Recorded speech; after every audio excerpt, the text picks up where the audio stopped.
घर वालों को बहू को मारना था और एक पति को अपने पत्नी को मारना था और इस तरह से प्लान बनाते हैं कि एक मौत भी हो जाए और किसी पर इल्ज़ाम भी ना लग सके। इस मौत में पता ना चल सके कि यह कत्ल है या एक्सीडेंट और ऐसा ही होता है। लेकिन जाँच में जब खुलासा होता है तो फिर सभी लोग एक-एक करके सामने आते हैं। लेकिन लड़की के परिवार वाले जब इल्ज़ाम लगाते हैं कि हमें यही परिवार के लोग पे शक है, यही लोग हमारी बच्ची का एक्सीडेंट करवाए हैं और उसका कत्ल करवाए हैं। एक्सीडेंट का बस नाम है, लेकिन यह कत्ल का रूप है और जब पुलिस इस तरह से जाँच करती है, कत्ल की तरह से, तो सामने आता है निकल के कि हाँ, यही परिवार के लोग कई लोग को शामिल करते हैं इसमें और एक वक़्त बताते हैं वो लोग कि यह स्कूल जाती है पढ़ाने के लिए इस समय पर और उस सुनसान जगह पे मारना है और वहाँ पर एक व्यक्ति गाड़ी लेकर खड़ा रहता है। कई बार वहाँ चक्कर लगा लिया था कि कोई यहाँ सीसीटीवी कैमरा वग़ैरह तो नहीं है।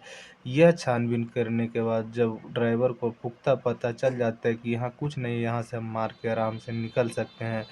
महिला आती है और उसको वह टक्कर मारता है इतना ज़ोर को कि वह महिला गिर जाती है और स्कूटी काफ़ी ज़्यादा डैमेज हो जाता है। वह व्यक्ति को लग गया था कि अब यह महिला बचने वाली नहीं है। उसके बाद वह व्यक्ति वहाँ से भाग जाता है और जब आस-पास के लोग उसे हॉस्पिटल लेके जाते हैं तो कुछ ही देर में उसकी मौत हो जाती है। तो पुलिस को बुलाया जाता है और पुलिस उसका जाँच करती है तो फिर सामने सब कुछ निकल के आता है। कहानी को पूरा सुनने के लिए वीडियो पे बने रहें। हाँ, तो नमस्कार, आप देख रहे हैं द रियल क्राइम और मैं आपके साथ रंजीत साहू। महाराष्ट्र में एक शहर लगता है बुल्धाना, वहीं का यह कहानी है। बुल्धाना शहर में एक व्यक्ति रहा करता था जिसका नाम प्रकाश होता है। प्रकाश का शादी वैशाली प्रकाश गवंडे से होता है और इन दोनों का एक बच्चा भी होता है। करीबन 6-7 साल पहले इन लोग का शादी हुआ था, लेकिन शादी के कुछ दिन के बाद से ही इन लोग के अंदर मनमुटाव चलने लगा और परिवार वालों को भी मनमुटाव चलने लगा। इन लोग का एक अच्छा अमाउंट का ज़रूरत था तिलक के रूप में, लेकिन उतना तिलक मिल नहीं पाता है, जिस वजह से ये लोग जो इसकी पत्नी होती है वैशाली प्रकाश गवंडे और बहू होती है उस घर के, वह परिवार वाले संतुष्ट नहीं होते हैं और बात-बात पे कभी-कभी इन लोगों में लड़ाई हो जाता है। एक बार तो इतना लड़ाई हो गया था कि समझौता करने के लिए जो वैशाली के घर वालों हैं वो आते हैं। वैशाली लड़ाई के बाद अपना घर चली जाती है और वह वहाँ से नहीं लौट रही है। जब उसका पति प्रकाश उसे लाने के लिए जाता है तब भी वह आने के लिए तैयार नहीं होती है और वैशाली जो थी वह अपने परिवार के सदस्य से बोलती है कि हमें जब तक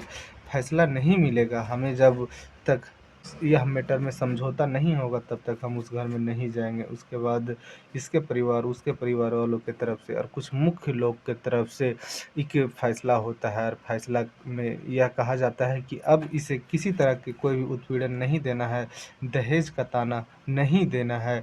उसी बीच में क्या था कि वैशाली एक पुलिस केस भी कर दी थी कि हमें इस जगह पे दहेज का डिमांड किया जाता है और हमें हर रोज़ सताया जाता है। पुलिस पता चलता है कि प्रकाश के परिवार वालों को भी उठाती है और कुछ घंटों के लिए जेल में रखती है। भले ही बेल पर तुरंत ही उसको छोड़ दिया जाता है, लेकिन यही अपमान कहीं न कहीं प्रकाश के मन में, दिलो-दिमाग में बैठ जाता है। वैशाली के पास समझौता होने के बाद वैशाली आ जाती है प्रकाश के पास उसके घर और रहने लगती है। वैशाली एक टीचर होती है और वह बड़े पद पे ना, लेकिन रोज़ स्कूल जाया करती है और उसी से उसका अर्न होता था। जो भी सरकारी पैसा मिला करता था टीचर करके, वह कुछ पैसा अपना खर्च के लिए रख के और बाकी का पैसा अपना पति को दे दिया करती। लेकिन वैशाली के साथ एक घटना घट जाता है। वैशाली 2 मार्च 2026 को अपने स्कूटी से घर से स्कूल जा रही थी पढ़ाने के लिए, तभी बीच रास्ते में एक्सीडेंट हो जाता है और एक्सीडेंट के दौरान इतना ज़्यादा वह घायल हो जाती, इतना ज़्यादा गंभीर अवस्था में आ जाती है कि आस-पास के लोग तुरंत ही उसे हॉस्पिटल लेके जाते हैं और पुलिस को खबर करते हैं कि इस जगह पे एक्सीडेंट हुआ है। पुलिस पहले हॉस्पिटल पहुंचती है और उसका आईडी वगैरह देखती है, डॉक्टर से पूछती है तो डॉक्टर बताती है कि वैशाली का मौत हो चुका है। वह एक्सीडेंट के दौरान ही मर चुकी थी। थोड़ा बहुत ही उसमें जान बचा था, जो कि रास्ते में उसका पूरा तरीक़ा से मौत हो जाता है। अब यह बात जब पुलिस सुनती है तो उसका आईडी चेक करती है तो पता चलता है कि यह बुंधाना शहर के रहने वाली है। वहाँ कॉन्टैक्ट करती है उसके परिवार वालों को। पुलिस सबसे पहले प्रकाश को फ़ोन करती है उससे बोलती है कि वैशाली का एक्सीडेंट हो गया और वह गंभीर अवस्था में हॉस्पिटल में है, आप जल्दी चले आएँ। पहले प्रकाश पूछता है कि उसका हालात कैसा है? पुलिस बताती है कि आप यहाँ से जल्दी अपने परिवार के लोग को लेकर पहुँचे।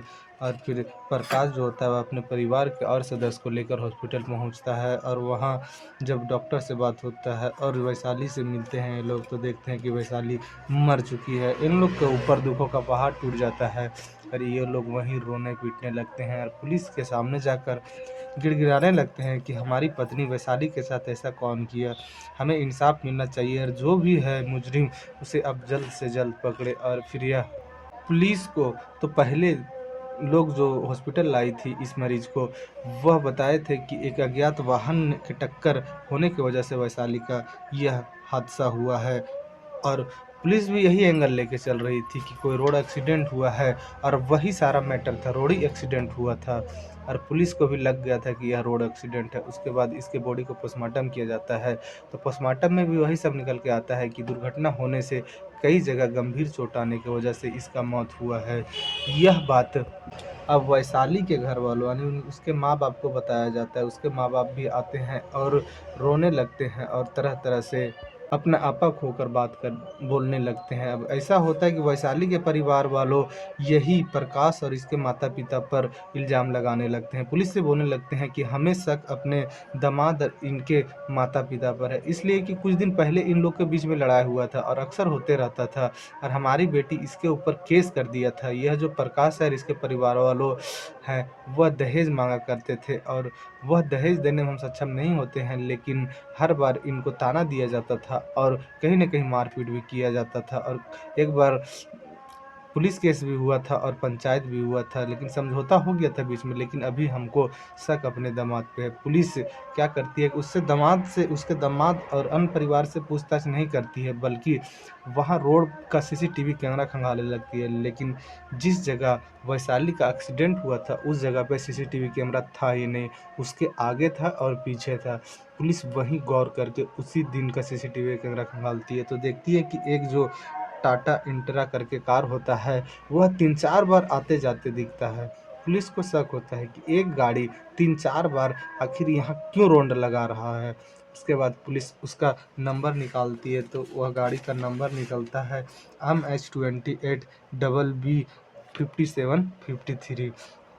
पुलिस इसका ऑनर से रजिस्टर व्यक्ति से कॉन्टैक्ट करती है, तो पता चलता है कि मनीष सूर्यवंशी के नाम पर यह गाड़ी रजिस्टर्ड है और यह बुल्ढाना शहर के ही रहने वाला है। पुलिस उसके पास जाती है, मनीष के पास, और उससे पूछती है कि आपका गाड़ी 2 फरवरी को कौन चला रहा था?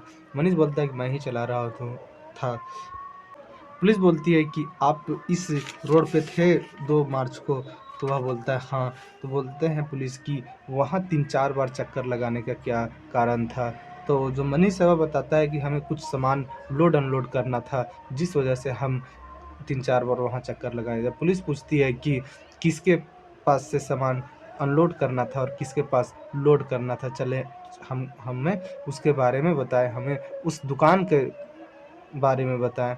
वह व्यक्ति जो था मनीष, वह हिचकिचाने लगता है। पुलिस को यहीं शक होता है। पुलिस मनीष को उठाती है और थाने लेके जाती है, और वहाँ जब पूछताछ करती है तो मनीष एक कहानी सुनाता है। मनीष बताता है कि हमें एक व्यक्ति 1 लाख रुपया देता है एक महिला को मारने के लिए, एक स्कूटी में टक्कर मारने के लिए, और हम वैसा ही करते हैं। और वह सब कुछ बता देता है कि यहाँ से यहाँ वह महिला जाती है हर रोज़, और यह बीच का रास्ता जो है वह सुनसान है और यहाँ ना तो सीसीटीवी कैमरा है, ना ही तो कोई भीड़ भाड़ वाला इलाका है। और वैसा ही करता है मनीष। मनीष उस 2 फरवरी को पहुंच जाता है वहीं जहां बताया गया था जगह, और वहां रेकी करता है कि यहाँ कोई सीसीटीवी कैमरा नहीं तो है और कोई भीड़ भाड़ वाला इलाका तो नहीं है। इसी देख रेख में वह 3-4 बार चक्कर लगा देता है और उसी से वह मनीष जो है वह फंस जाता है। मनीष बताता है कि हमें जो कॉन्ट्रैक्ट दिया था उसका नाम मंगेश चुलकर है। पुलिस फिर मंगेश चुलकर को भी उठाती है। मंगेश चुलकर से जब पूछताछ करती है तो मंगेश चुलकर बताता है कि हाँ, हमें प्रकाश नाम के व्यक्ति जिसकी पत्नी थी यह, वही हमको कॉन्ट्रैक्ट दिया था 2 लाख रुपया में। 1 लाख रुपया हम खुद रखते हैं और 1 लाख रुपए मनीष को देते हैं और यह बता देते हैं कि इस जगह पर सुनसान रास्ता होता है और मनीष वैसा ही करता है। सुनसान रास्ता पर वह महिला गुजर रही थी दिन के करीबन 8 साढ़े 8 बजे के आसपास और मनीष जाता है अपना गाड़ी लेकर उसको जोर के टक्कर मारता है। मनीष को यह कन्फर्म करना था कि वह महिला मरी है कि नहीं मरी। मनीष को लगता है कि टक्कर लगने के बाद वह महिला मर चुकी है या मरा से भी ज़्यादा हो गई है, तो वह वहाँ से फिर भाग जाता है और अपना घर में गाड़ी धोता है, आराम से रहने लगता है। पुलिस फिर यह बयान सुनने के बाद प्रकाश को उठाती है, प्रकाश के परिवार वालों को उठाती है। प्रकाश से भी पूछताछ के बाद प्रकाश भी अपना जुर्म कबूल कर लेता है, बोलता है हाँ, हमें अपमान था, हमारे माता पिता के ऊपर जो केस हुआ था वह चीज़ का हमें अपमान था और वही अपमान का बदला हम वैशाली से लेते हैं, उसका जान लेकर।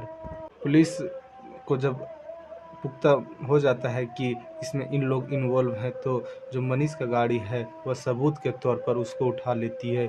मनीष का गाड़ी में स्क्रैच था, जिस जगह से टक्कर हुआ था उस जगह पे स्क्रैच आ गया था मनीष के गाड़ी में और मनीष का गाड़ी उठा लेती है सबूत के तौर पर। और जितना भी ये लोग अपना बयान देते हैं वो सब एक नोट करते हैं और इसके ऊपर चार्जशीट बनाते हैं इन लोग के ऊपर। अब यह मामला कोर्ट जाएगा और कोर्ट का जज फिर इन लोग को क्या सजा देती है। लेकिन वैशाली एक बेगुनाही का सबूत है, वैशाली एक बेगुनाह थी, इसको इतना बड़ा सजा आनी कि अगर परिवार के सदस्य के ऊपर यह केस की थी तो किसी का जान तो नहीं लिए थी, लेकिन इन लोग केस के बदले इसका जान ही ले लेते हैं।